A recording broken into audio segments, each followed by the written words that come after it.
Hello everyone, एक बार फिर से आप सभी का स्वागत है आप अपने यूट्यूब चैनल एजुकेशनल गैलरी में। दोस्तों, जो भी इस बार बीएड 2024 का एंट्रेंस एग्जाम दिए हैं और एडमिशन चाहते हैं, रिजल्ट वगैरह तो सबका आ ही गया है और किसी कॉलेज में एडमिशन चाहते हैं आइदर प्राइवेट और गवर्नमेंट, दोस्तों तो आपका रजिस्ट्रेशन कराना कंपलसरी है। ऐसा नहीं कि आप ऑन स्पॉट जाके एडमिशन करा सकते हैं, ये नहीं, आपने उसका नोटिफिकेशन पढ़ लिया होगा, ठीक है। 11 से लेकर 20 के बीच में आप अपना जो कि रजिस्ट्रेशन करा सकते हैं काउंसलिंग के लिए।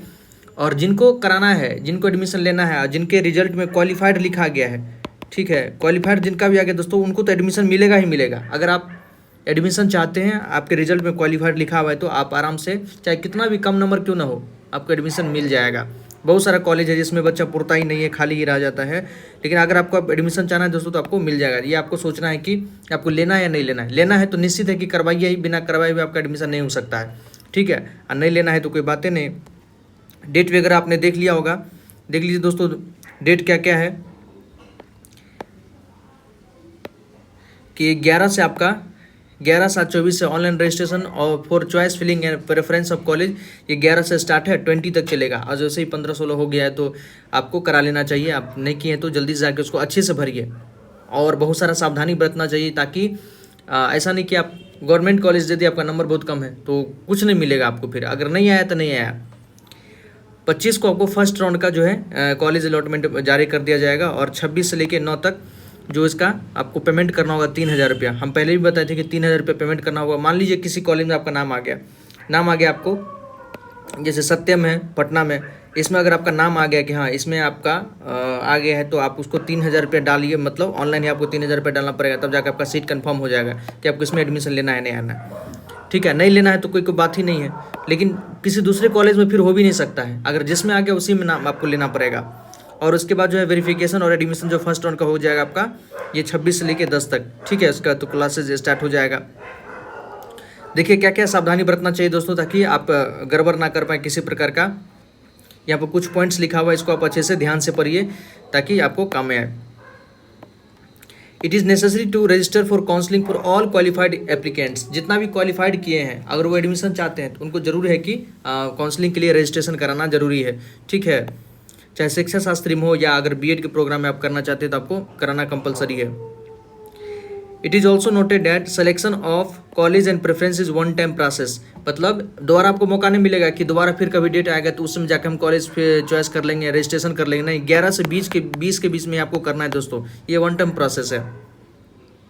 Once a candidate is allotted to any college, he will not be considered for subsequent counseling.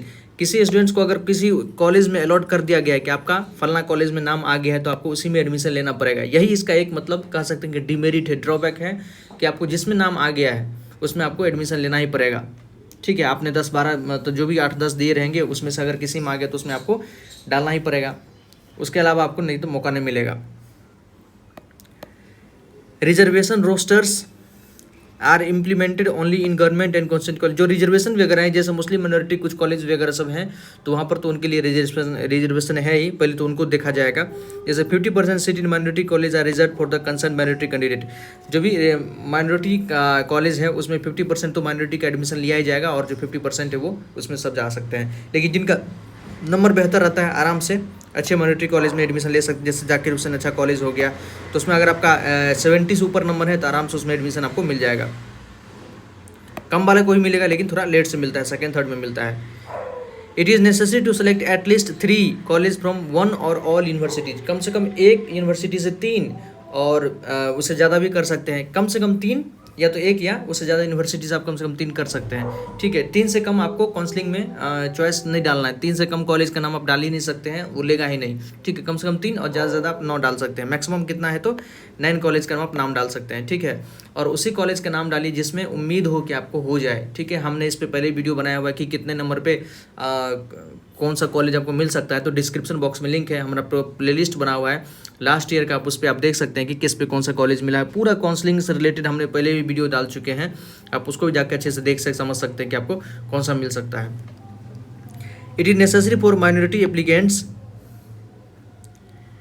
To select at least 1 college from any 1 university in the concern minority college. मतलब जो भी माइनॉरिटी स्टूडेंट है उनको कम से कम किसी एक माइनॉरिटी कॉलेज को कह रहा है कि उस चॉइस फिल करने के लिए। और जो एक बार फी आप पेड कर दिए, काउंसलिंग में भी आपको कम से कम 1000 या 700 के आसपास पैसा लगेगा।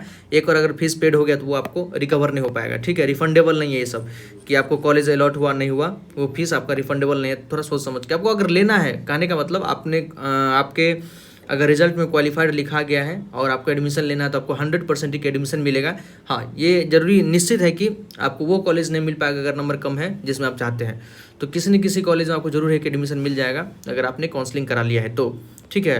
नंबर कम है तो ऑब्वियसली बात है आपको ऐसे कॉलेज का नाम दीजिए जिसमें कट ऑफ बहुत कम जाता है। आप हमारे चैनल में जाकर डिस्क्रिप्शन बॉक्स में हम पूरा कॉलेज का नाम है, कितना प्राइवेट कॉलेज है, कितना गवर्नमेंट कॉलेज है, कहाँ कहाँ पर है, सबका लिस्ट दिए हुए। नंबर कम है तो गवर्नमेंट कॉलेज डालने का कोई मतलब ही नहीं, सारा का सारा प्राइवेट डालिए। और नंबर बेहतर है तो 3-4 गवर्नमेंट कॉलेज डालिए, उसका सारा प्राइवेट डाल दीजिए, ठीक है। उस हिसाब से आपको कॉलेज अलॉट कर दिया जाएगा। खैर दोस्तों, कोई क्वेरी हो तो कमेंट सेक्शन में जरूर पूछिएगा। हम पहले भी बहुत सारा वीडियो बनाए थे, कुछ बीच में कुछ काम आ गए थे इसलिए हम नहीं बना पाए, लेकिन आज के बाद अगर कोई भी अपडेट आता है तो हम जरूर है कि आपको अपडेट करते रहेंगे टाइम टू टाइम। कोई क्वेरी हो तो ज़रूर बताइएगा। बहुत बहुत धन्यवाद दोस्तों, जय हिंद।